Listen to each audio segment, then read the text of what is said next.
Guys, may hapon sa tanan ni Rondri sa Barangay Santa Lucia sa Kuya ni Lola. Nakita ninyo diya. Puso kayong hangin, puso kayong ulan.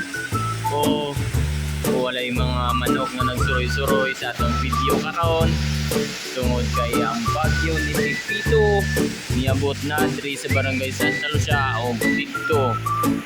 Tuara mga itik, pabo, gansa, sila rin nalipay. Huwag pabo, luoy king pabo, nag-ino sara. Ayun,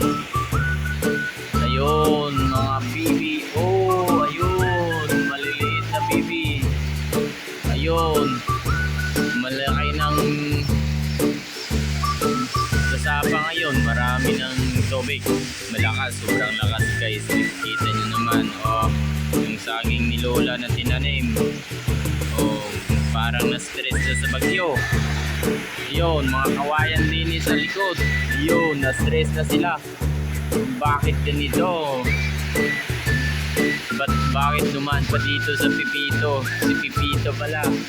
Ayun, yung mga tanim ni Lola dyan, kumusta na? Yun, mukhang nahirapan na sa masaya pero nahirapan.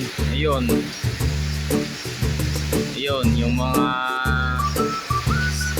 corn, mga corn ni Lola, na stress na. Ayun, wala na. Ayun,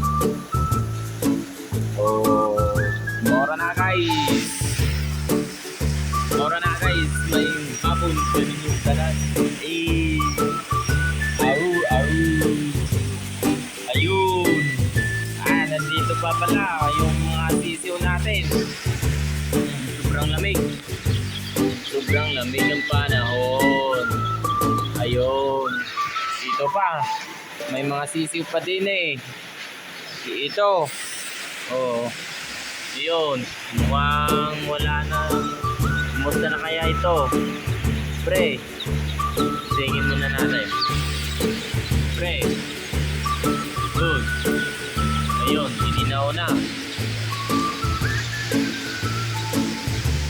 Ayun pre, ito pa, mga maliliit. Ayun, maliliit. At ito yung mga bibi natin. Ayun, mga malalakas yan.